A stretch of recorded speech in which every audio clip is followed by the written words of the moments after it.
नमस्कार, मैं हूं मनविंदर। आप सभी का एमबीएन नेटवर्क में बहुत स्वागत है। मेरे साथ आज 2 खास मेहमान हैं और दोनों ही आपके चिर परिचित हैं। शिवम चौधरी जी हैं और नंदिता मिश्रा जी हैं। आप इन्हें बखूबी जानते हैं। अक्सर हम एक साथ शो करते हैं और शिवम जी को तो आप जानते ही हैं। शिवम जी मेरे शो में अक्सर आते रहते हैं और आज शिवम जी के पास बहुत सारे अपडेट हैं। रेखा ने किसे क्या कह दिया, रेखा गुप्ता, दिल्ली की सीएम, क्योंकि उन्होंने आज बजट पेश किया है, लेकिन उस दौरान काफी कुछ चीजें उन्होंने पुरानी सरकार की भी लोगों के सामने रखी और काफी पोल पट्टी खोली। शिवम जी, बहुत स्वागत है आपका, और नंदिता जी आपका भी बहुत बहुत स्वागत है। जी धन्यवाद। मनविंदर जी, आपको, शिवम को और आपके सभी दर्शकों को मेरा प्रणाम। जय श्री राम, वंदे मातरम। जय श्री राम। शिवम जी, मंगलवार को रेखा गुप्ता ने अरविंद केजरीवाल के धागे खोल दिए। बजट रखते हुए उन्होंने केजरीवाल सरकार को एक तरह से, मतलब जो पुरानी बातें थी उनका इतना जिक्र किया, ऐसा लग रहा था कि एक तरह से उन्होंने पुरानी सरकार को निर्वस्त्र कर दिया। शिवम जी। जी मनविंदर जी और नंदिता जी दोनों को नमस्कार, सभी दर्शकों को जय श्री। देखिए बिल्कुल, जिस तरीके से अब ये सरकार चल रही है, अब इसके पास पूरे के पूरे 5 साल है अपनी बात को रखने के लिए, अपने आप को प्रूफ करने के लिए। लेकिन उससे पहले किस तरीके से जो पूर्ववर्ती सरकार है उसकी जो जानकारी है, जो ये सरकार है इसके सौजन्य से लगातार बाहर आ रही है। ये बार बार ये कहा जा रहा है कि 14 सीएजी रिपोर्ट्स हैं जो पिछली सरकार दबाकर बैठी हुई थी, जो उसे सार्वजनिक करनी चाहिए थी 2015 से लेकर 2022-23 तक के लगभग की वो रिपोर्ट्स है जो आनी थी, लेकिन वो किन्हीं कारणों से नहीं आ पाई। क्या कारणों से नहीं आ पाई, ये जब रिपोर्ट सामने आ रही है तो पता लग रहा है। सबसे पहली रिपोर्ट आई, शराब घोटाला किस तरीके से हुआ। लगभग 2000 करोड़ रुपए से वो ऊपर का जो घोटाला है वो निकल आया। उसके बाद स्वास्थ्य विभाग का घोटाला निकल के आया। अब जो नया घोटाला निकल के आ रहा है डीटीसी का घोटाला, दरअसल ये कोई नए घोटाले नहीं है, लेकिन जो अब जो नंबर निकल कर आ रहे हैं, किस तरीके से घोटाले किए जा रहे थे, जो इनका एक तरीके से कह सकते हैं कि क्या इनकी मोटाई थी, किस तरीके से ये अंजाम दिए जा रहे थे और क्या आंकड़े हैं जो सामने निकल कर आ रहे हैं, अब वो दरअसल धीरे धीरे सामने निकलते हुए आ रहे हैं। अभी जो लेटेस्ट आया है वो है डीटीसी का घोटाला, जो दिल्ली ट्रांसपोर्ट कॉर्पोरेशन है, किस तरीके से उसके साथ बंदरबांट की गई, किस तरीके से उसके साथ खेल किया गया। और दिल्ली जैसा छोटा सा राज्य, बहुत छोटा है, राज्य भी नहीं है, एक ग्लोरिफाइड नगर पालिका, नगर निगम आप उसे कह सकते हैं, वो उस तरीके की है। उसके अंदर डीटीसी का जो करप्शन है उसकी वजह से जो उसका कर्ज है वो 22,000 करोड़ रुपए से बढ़कर 68,000 करोड़ रुपए हो गया। लगभग 46,000 करोड़ रुपए के नुकसान में 2015 जब सरकार आई तब से लेकर 2023 तक की रिपोर्ट है। 24-25 इसमें है ही नहीं। तो देखिए कहां से कहां उसे पहुंचा दिया गया। उसके अलावा हालत क्या कर दी गई डीटीसी, देखिए जब अरविंद केजरीवाल आए, जब लगभग 4,344 डीटीसी की बसें दिल्ली के अंदर चलती थी, अब वो आंकड़ा कहीं बढ़कर 5,000, 6,000, 7,000 होना चाहिए था, क्योंकि आबादी बढ़ी है, घनत्व बढ़ा है, दिल्ली का विस्तार हुआ है, तो निश्चित तौर पर बेहतर ट्रांसपोर्ट व्यवस्था के लिए ज्यादा बसेस होनी चाहिए थी। उसकी अपेक्षा 4,344 की जगह अब 3,937 सीटें बसें रह गई है, यानी लगभग 400 हो गई है। वो भी तब जब 300 नई बसें खरीदी गई, उसके बाद भी ये खराब हो गई। उसके बाद 2015 में जब अरविंद केजरीवाल की सरकार आई, जब मात्र 5 बसें ऐसी थी जो लगभग स्क्रैप की स्थिति में थी, जो मतलब एक तरीके से कबाड़ हो चुकी थी, वो ऑपरेशनली ढंग से काम नहीं कर रही थी। जब अरविंद केजरीवाल छोड़ के गए, वो आंकड़ा 1700 से ऊपर हो गया, यानी लगभग 1700 बसें अरविंद केजरीवाल के समय में नहीं खराब हुई, कोई नया एडिशन नहीं हुआ, 400 बसें और कम हो गई, यानी कि क्यूमुलेटिव फिगर लगभग 2100, यानी कि डीटीसी की जो टोटल स्ट्रेंथ थी वो लगभग आधी कर दी गई। क्या आप ये देखिए किस तरीके से डीटीसी के अंदर काम हो रहा था। उसके अलावा जो ऑपरेटर हैं वो बेहतर तरीके से काम नहीं कर रहे थे, तो उनपे लगभग 29 करोड़ रुपए का फाइन बनता था, जो सरकारी तौर पर उन्हें जमा कराना था। लेकिन अरविंद केजरीवाल की सरकार, शायद कर्ण के वंशज हैं, वो दानवीर कर्ण जो था ना, उसी तरीके से काम कर रहे हैं। उन्होंने वो जो पेनल्टी है वो ली ही नहीं। हमें याद है किस तरीके से जो सीसीटीवी का घोटाला हुआ था, उसके अंदर लगभग 7 करोड़ रुपए लेकर बाकी पेनल्टी वेव ऑफ कर दी गई थी। 7 करोड़ सरकारी नहीं, मंत्रियों ने लिया था। तो क्या ये 29 करोड़ के एवज में भी कुछ 5, 7, 10 करोड़ रुपए का क्विड प्रो को हुआ है, ताकि ये 29 करोड़ रुपए छोड़ दिए जाए? ये भी उस पूरे के पूरे जो कैग की रिपोर्ट आई है उसके अंदर ये चीजें निकल कर आई। उसके अलावा दिल्ली के अंदर जब अरविंद केजरीवाल आया, 814 रूट थे, उसके एवज में मात्र 468 रूट रह गए जब अरविंद केजरीवाल की सरकार गई, उससे 2 साल पहले। आप ये देखिए, बसें कम जो थी वो खराब, नई बस खरीदी नहीं, ऊपर से रूट कम हो गए, 15,62,000 पैसेंजर डेली ट्रेवल करते हैं, उसके बाद भी आपका पूरा का पूरा डीटीसी किस तरीके से ऑपरेशनल लॉस के अंदर जा रहा है। इतना बड़ा अमाउंट में भैया बहुत देशों के तो इतने नागरिक भी नहीं है, बहुत देशों में तो शहरों में इतने लोग भी नहीं है, इतने लोग आपके मात्र डीटीसी के अंदर सफर कर रहे हैं, उसके बाद आप ये देखिए तब भी आप घाटे में जा रहे हैं। उसके अलावा क्लस्टर बसेस चलती हैं, वहां पर भी दानवीर कर्ण के वंशजों ने किस तरीके से काम किया, उनसे 225 करोड़ रुपए किराया वसूल करना था, वो पैसा भी नहीं लिया गया। तो अब ये देखिए 29 करोड़ जगह 29 करोड़ का एक जगह गड़बड़, 225 करोड़ का एक जगह गड़बड़। ये तो वो है जो उन्हें लेना था, लगभग 250 पौने 300 करोड़ रुपए का नुकसान तो यहां पर दिख रहा है, जिसकी वजह से पूरी की पूरी डीटीसी को नुकसान हो रहा है। आप ये देखिए एक साल में लगभग 8,000 करोड़ रुपए का नुकसान है। किस तरीके से पूरे के पूरे डीटीसी को चलाया जा रहा था। ये बातें मैं कर रहा हूं कि किस तरीके से वित्तीय प्रबंधन की बातें हैं। मात्र ये है कि भैया रूट नहीं चल रहे हैं, बसें कमजोर हो गई हैं, बसें खराब हो गई हैं, नई बसें नहीं ली जा रही हैं, पैसों का घोटाला है, ये सब छोड़ दीजिए। मैनेजमेंट किस तरीके से खराब हो रहा था ये देखिए कि जो लोग भर्ती किए गए थे, पहली बात तो वो स्टाफ कंप्लीट नहीं था, जो था वो इनकॉम्पिटेंट था, उसके अलावा जो स्टाफ चाहिए था वो नहीं भर्ती किया, लेकिन अनगिनत जो कंडक्टर हैं वो भर्ती कर दिए गए। ओवर क्राउडेड थे कंडक्टर। दरअसल ये ज्यादातर वो लोग थे जो आम आदमी पार्टी के कार्यकर्ता थे। भैया कोई वॉलंटियर बन जाता था, सिविल डिफेंस का वॉलंटियर बन जाता था, कोई कंडक्टर बन रहा था, कोई कुछ बन रहा था, कोई कहीं एडवाइजर बन रहा था, कोई कहीं एनालिस्ट बन रहा था। किस तरीके से आम आदमी पार्टी के कार्यकर्ताओं को डीटीसी से लेकर और केजरीवाल और मुख्यमंत्री के दफ्तर तक किस तरीके से एडजस्ट किया गया, ये साफ साफ दिखाई दे रहा है।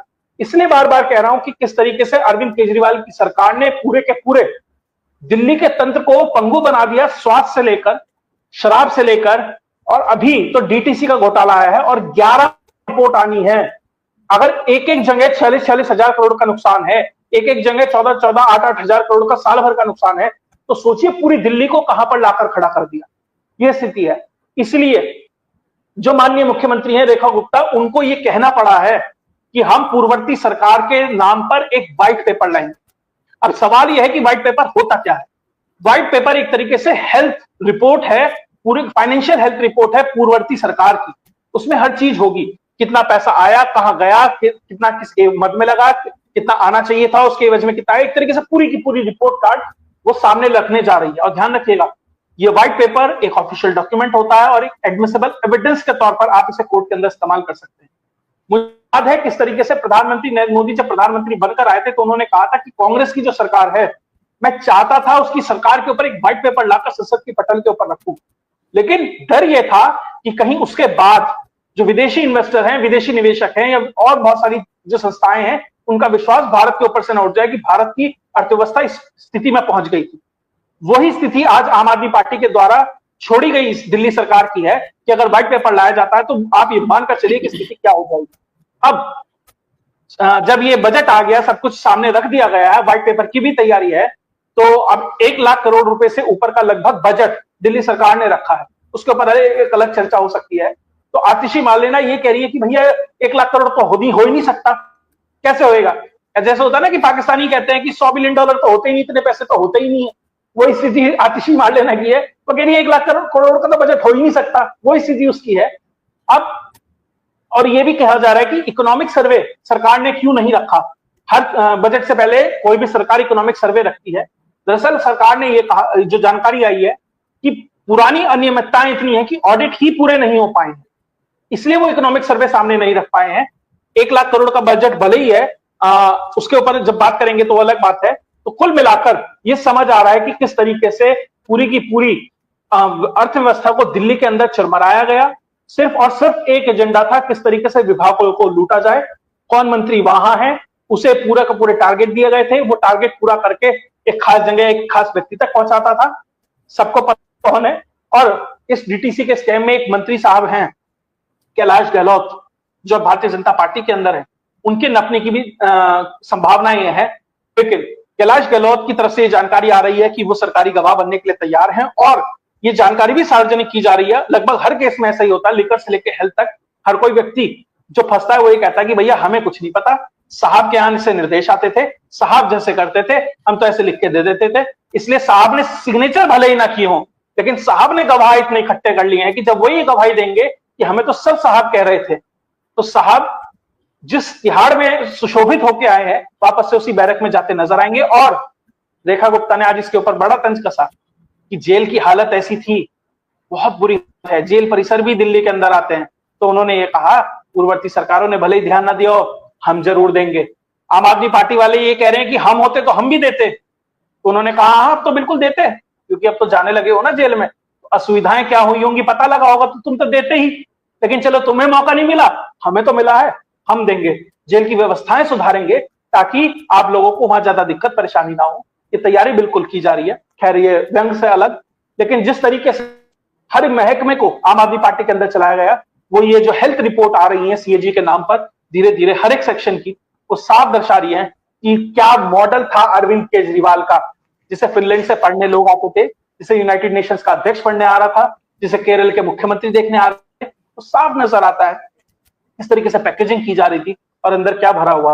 अब वो धीरे धीरे जब रिपोर्ट्स आ रही है तो सब सार्वजनिक।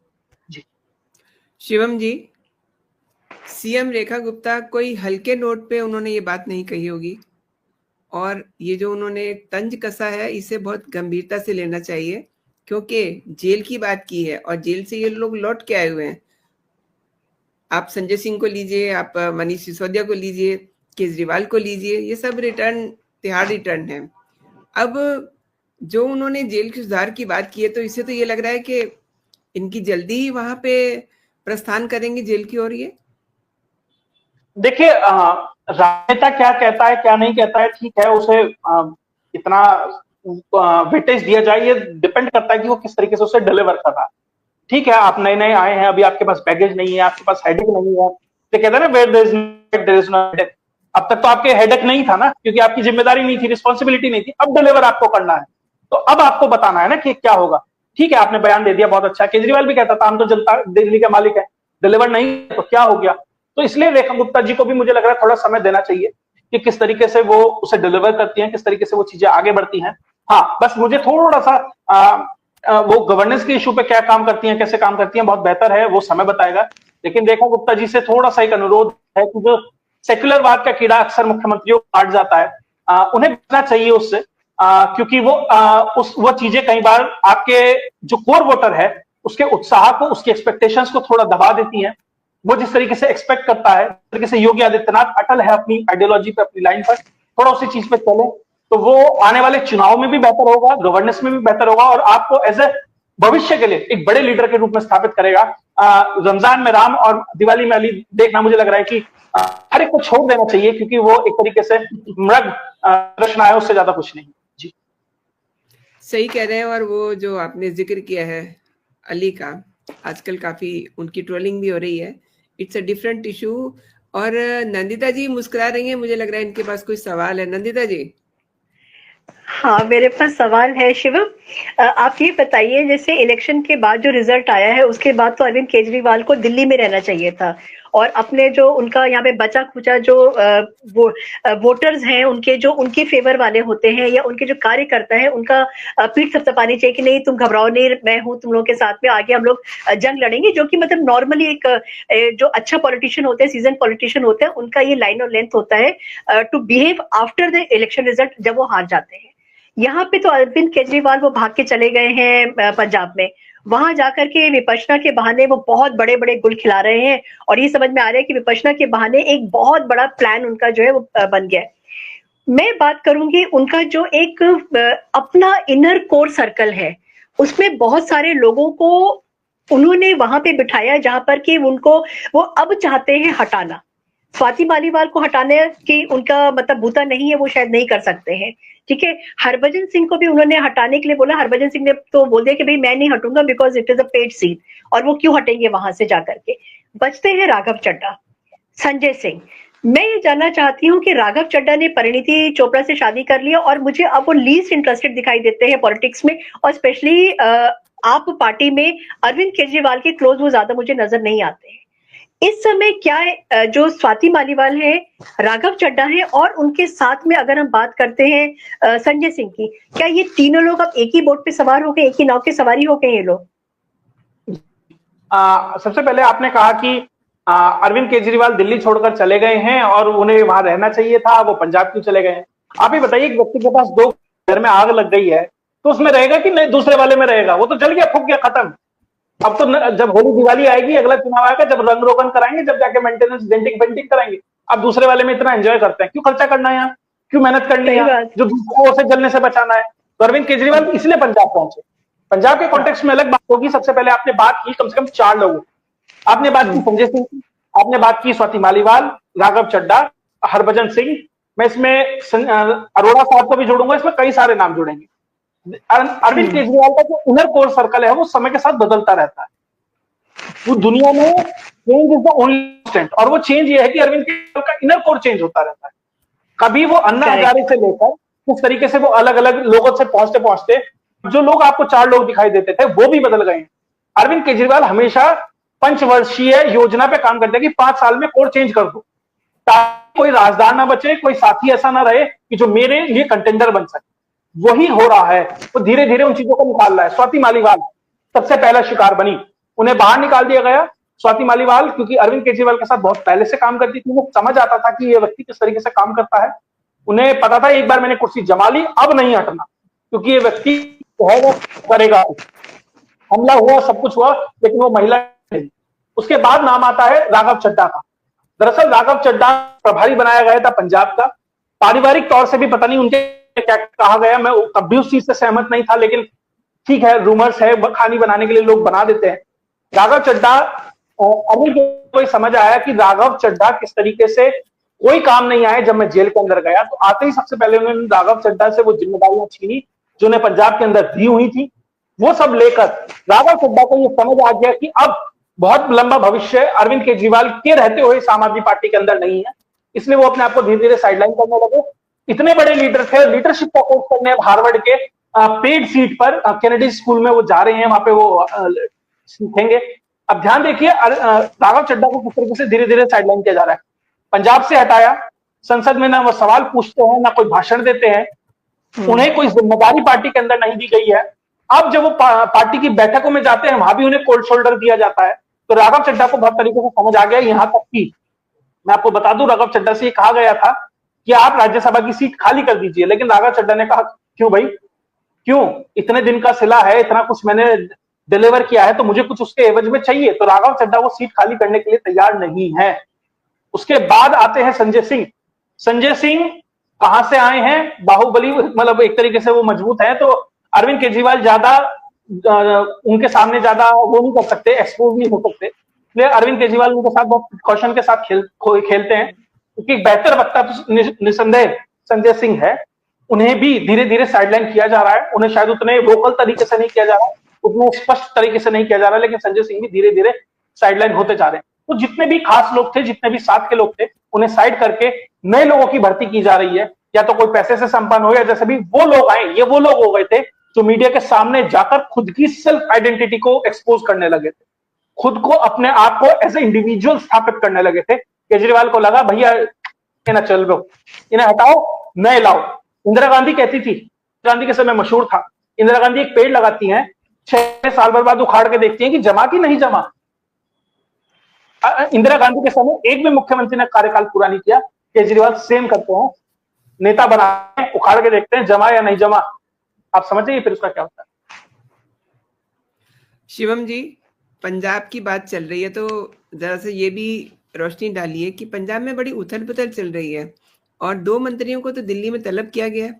ये भी खबर आ रही है कि गृह मंत्रालय जो है वो भगवंत मान से लेकर के किसी और को दिया जाने वाला है, और अगर भगवंत मान से गृह मंत्रालय लिया जाता है तब तो फिर मतलब उनके पास तो कुछ रहेगा ही नहीं, सारी पावर तो फिर किसी और जरिए से केजरीवाल के पास आ जाएगी।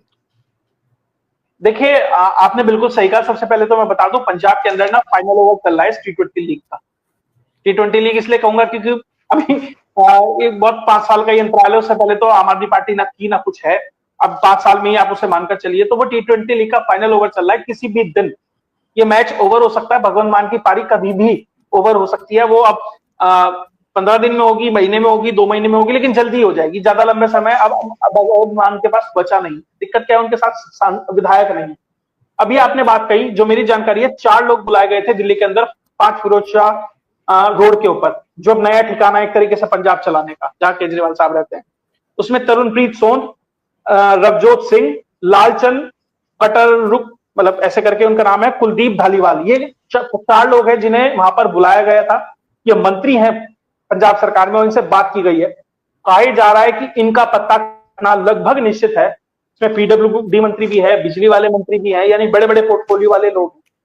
दरअसल इसके पीछे हो क्या रहा है मैं आपको ये समझाता हूं। जो राज्यसभा सीट खाली हुई है, वहां से जो संजीव अरोड़ा साहब हैं, उन्हें आश्वासन दिया गया है कि आपको पंजाब सरकार में मंत्री बनाया जाएगा। इसी एवज में उन्होंने वो राज्यसभा सीट छोड़ी है। अब चुनाव का इंतजार नहीं है, उससे पहले ही उन्हें मंत्री बना दिया जाएगा। उससे पहले वो मंत्री ऐसे बन सकते हैं कि 6 महीने के अंदर अंदर उन्हें चुनाव लड़ना होगा। बाई पोल निश्चित तौर पर 6 महीने के अंदर अंदर आ जाएगा और ये कहा जाएगा कि ये आश्वासन दिया गया है संजीव जी को, भैया ऐसा है तुम चुनाव लड़ो, मंत्री बनो। देखो अरविंद केजरीवाल आएगा, मनीष सिसोदिया आएगा, भगवंत मान आएगा, पूरी पार्टी आएगी, विधायक तुम बनी जाओगे। ये राज्यसभा छोड़ दो हमारे लिए, और अरोड़ा साहब इसके लिए मान गए। अब अरोड़ा साहब को अकेले अगर मंत्री बनाते तो ये लगता है यार ये राज्यसभा सीट तो इसे मंत्री बना के यानी कि अपने लिए राज्यसभा सीट ली है। अब इसलिए 4 से 5 मंत्री रिशफल करके और एक्सपेंशन करेंगे और उसके बीच में इन्हें घुसा देंगे कैमोफ्लेज की तरह। तो ऐसा लगेगा ये तो साधारण मंत्रिमंडल विस्तार और रिशफल था, उसमें संजीव जी को बना दिया, उसकी वजह से राज्यसभा खाली हो गई। उल्टा है, राज्यसभा खाली करानी थी इसलिए रिशफल किया जा रहा है। और उसके बाद उन्हें वहां पहुंचाकर इस सीट को, जहां तक मेरी जानकारी है, मनीष सिसोदिया को दिया जाएगा। ये पूरी की पूरी तैयारी है। उसके अलावा जो स्पीकर हैं वो भी चेंज होंगे, उसकी जगह बलजिंदर कौर बनेंगी। और जो अभी स्पीकर हैं कुलतार संधवान, उन्हें कहा जा रहा है कि कैबिनेट में लाया जाएगा और संभावना यह है कि होम मिनिस्ट्री इन्हें दी जाएगी। और पूर्ण संभावना यह है कि आने वाले मुख्यमंत्री संधवान साहब हो सकते हैं। भगवंत मान के लिए जो रिप्लेसमेंट तैयार कराई जा रही है वो संधवान साहब की है, और संधवान साहब के फोटो किन किन के साथ आ चुके हैं और किन किन के पक्ष में आ चुके हैं। ये थोड़ा सा होमवर्क मैं आपके दर्शकों के लिए छोड़ देता हूं। किन खास एलिमेंट समझिए उनके साथ उनके संबंध रहे हैं और किन किन के साथ वो क्लोज कनेक्शन में रहते हैं। आप समझिए कि किस तरीके से और कौन लोग उस सरकार को इन्फ्लुएंस करने का प्रयास कर रहे हैं। इसलिए बार बार कहूंगा, संभावनाएं हैं कि पहले धीरे धीरे उस व्यक्ति को जिसको मुख्यमंत्री बनाना है तो कैबिनेट में लाया जाएगा, उसके दर्जे को बढ़ाया जाएगा और धीरे से भगवंत मान को वो ऐसे कमर मारेगा, भगवंत मान साहब कुर्सी से अलग, और वो आके उस कुर्सी को बैठ जाएगा और आपको पता भी नहीं लगेगा, स्मूथ ट्रांजिशन हो जाएगा। जी, तो इसका मतलब तो ये है कि बहुत गंदा खेल खेलने जा रहे हैं अरविंद केजरीवाल पंजाब में। और अभी मेरा एक सवाल है, अच्छा खेल कहाँ खेला? हाँ, दैट इज ऑल्सो ऑब्वियस कि उन्होंने अच्छा खेल तो खेला ही नहीं है। और ये तो मतलब गंदा खेल हो गया ना। आप एक ठीक ठाक जिसे मैंडेट मिला है, जिस व्यक्ति को मैंडेट मिला है, जिसको आपने सीएम बनाया है, अब आप उसकी कुर्सी खींच रहे हैं। देखिए मनविंदर जी, एक बात, दूसरी बात जो आपने एलिमेंट की बात की है, जो आपने एलिमेंट्स की बात की है, that is also very dangerous for our country, you know. Manvinder ji, हम माने या ना माने, हम शायद क्योंकि थोड़ा सा कई बार उनकी कार्यकलापों को हम सहमत नहीं है, वो अलग चीज है। लेकिन मैंडेट आम आदमी पार्टी को मिला था, भगवंत मान को नहीं मिला था। भगवंत मान बनाए गए थे, इसलिए भगवंत मान के साथ विधायक नहीं है, इसलिए भगवंत मान अपने आप को असर्ट नहीं कर सकते, इसलिए भगवंत मान को पता भी नहीं है कि उनके साथ क्या हो रहा है। ये दिक्कत उनके साथ है। वो मैंडेट आम आदमी पार्टी के नाम पे आता है, वो अलग बात है अब उनके साथ है या नहीं। अगर अभी वो चुनाव हो तो क्या स्थिति उनकी होगी या नहीं, वो अलग चीज है। लेकिन वो मैंडेट आम आदमी के लिए आया था, इसलिए अरविंद केजरीवाल इस कॉन्फिडेंस में भगवंत मान को वो थोड़ा सा कोना मार के और हटा किसी और को बिठाने के प्रयास में है। क्योंकि मान साहब, देखिए मान साहब के साथ एक दिक्कत हुई है। मान साहब ये मानने लगे हैं कि मैं मुख्यमंत्री हूं, ये वो एहसास करने लगे हैं, ये उनकी सबसे बड़ी गलती है। ठीक है, जैसे पाकिस्तान का जब कोई प्रधानमंत्री बनता है, वो ये थोड़े दिन बाद, साल 2 साल बाद ये मानने लगता है कि मैं प्रधानमंत्री हूं। फिर सेना आके कहती है अच्छा नहीं, तुम हो नहीं, तुम्हें बस रखा गया है, तुम ये मत मानो कि मैं प्रधानमंत्री हूं। वही भगवंत मान के साथ है। दरअसल वो एहसास करने लगे, उनकी कमी है, उन्हें सिर्फ मुख्यमंत्री बनके रहना था, उन्हें मानना नहीं था, वो मान लगे हैं, इसलिए उनका रिप्लेसमेंट ढूंढा जाना। एक और बात चलते चलते समझना चाहती हूँ, आपने बहुत बड़ी बात कही है। इट मीन्स क्या, मतलब ये वैसे पता ही है कि ये एसेट किसके हैं, लेकिन अब ये जो रिशफलिंग की और आप इशारा कर रहे हैं, तो ये क्या वहीं से इनको मैसेजेस आ रहे हैं, इनको डायरेक्ट किया जा रहा है? लास्ट डेस्परेट अटेम्प्ट है, क्योंकि पीछे से सारे की सारी जो सप्लाई लाइंस थी वो कट चुकी हैं, यूएस एड के कारण, ट्रंप के कारण, नई सरकार के कारण सप्लाई लाइन सूखने लगी है। अब यह है कि सरवाइव करना है ये 4-5 साल। उस दौरान ऐसे व्यक्ति को बिठा दो कि जो कम से कम नुकसान को मिनिमाइज कर सके। ये अब ना डोरमेंट हो गए कॉकरोच की तरह, मैं किसी को कॉकरोच नहीं कह रहा, लेकिन वो जिस तरीके से बैठ जाता है ना जब कुछ त्रासदी आती है, जब माहौल ठीक हो जाएगा तो बाहर निकल ही आएगा, उस तरीके से फिलहाल सरकार को, मैंडेट को, पार्टी को बचा के रखना, सर्वाइवल अभी प्रायोरिटी है। बढ़ेंगे जो भी होगा वो बाद में देख लेंगे। फिलहाल ऐसे आदमी को बिठाओ जो डैमेज मिनिमाइज कर सके और ज्यादा से ज्यादा सुन। जब 4 साल बाद माहौल चेंज होगा फिर से कुछ कर लेंगे। बहुत सही कहा। नंदिता जी, आपके मन में कोई सवाल आ रहा है? नहीं, शिवम ने तो इतना अच्छे तरीके से पूरा सिनेरियो जो हमारे सामने रख दिया है। और अरविंद केजरीवाल के बारे में सच में ये बात तो ये है कि इसने आकर के जो हिंदुस्तान की पॉलिटिक्स है वो सच में बदलने आया था, और उसने ऐसा बदल दिया कि धीरे धीरे उसके साथ में सब लोग और बदलने लगे हैं। और उसी की जो उसने जो रास्ता बनाया था, जो राह उसने बनाई थी, उसके पर सब लोग चलने लगे हैं। जी शिवम जी। नंदिता जी, गलती हमारी है।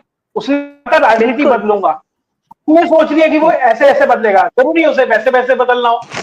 कि गलती जनता की है, पब्लिक की है, बदली है भैया, उसने कोई गलत नहीं किया, वो झूठा नहीं है, पब्लिक का परसेप्शन गलत था, बिल्कुल उसने बदलने को कहा, वो बदल दी। मैं ऐसा वो नटवर लाल है ना शिवम जी, कि उसने ऐसा सपना दिखाया लोगों की आंखों पे, ऐसा चश्मों से चढ़ा दिया कि लोग वही देखते थे जो वो दिखाना चाहता था। और इसमें जो पब्लिक है वो 2 बार तो बेवकूफ बन गई है, लेकिन थर्ड टाइम मुझे लगता है कि आंखें खुल गई हैं। अब हमारी सारी आंखें ऑल आइज ऑन, जिसको कहते हैं ना रेखा गुप्ता जी, तो देखते हैं कि वो अपना आगे का ये जो अपना पूरा उनका 5 साल है वो कैसे वो निकालती हैं, और क्या वो देती हैं दिल्ली को वो जो अरविंद केजरीवाल ने छीना था। क्या दिल्ली के वासियों को वो चीज वापस मिलेगी? तो देखते हैं क्या होता है, उसके लिए मैं तो वेट कर रही हूँ। शिवम जी और नंदिता जी, आपने शो में हिस्सा लिया और दर्शकों को शिवम जी ने कई विषयों पर महत्वपूर्ण जानकारी दी। आप दोनों लोगों का बहुत बहुत धन्यवाद। और जो लोग हमको देख रहे हैं, इस चर्चा को जिन्होंने सुना है, प्लीज मैं उनसे आग्रह करना चाहूंगी कि वो कमेंट जरूर करें। और नंदिता जी का भी अपना चैनल है, the Lucknow dialogue, and Shivam ji, Shivam Chaudhary official, इनका चैनल है, जरूर विजिट कीजिए आप और वहां जाकर के देखिए कि ये लोग काफी अच्छी वीडियो बना रहे हैं, उनको देखिए और इनके चैनल को सब्सक्राइब भी कीजिए। एंड वन मोर थिंग, आप जब चैनल को सब्सक्राइब करते हैं, rather my channel MBN network, आप जब भी सब्सक्राइब करें तो ऑल के बटन को हिट कीजिए और देखिए, कमेंट जरूर कीजिए। और हम बड़ी मेहनत करते हैं शो के लिए, आप लाइक जरूर कीजिए, लाइक के बहुत बड़े मायने होते हैं, हमें पता चलता है कि आप हमारे शो को पसंद कर रहे हैं। अभी के लिए इतना ही। आप सभी अपना बहुत सारा ख्याल रखिए, खुश रहिए, स्वस्थ रहिए। जय हिंद, जय भारत।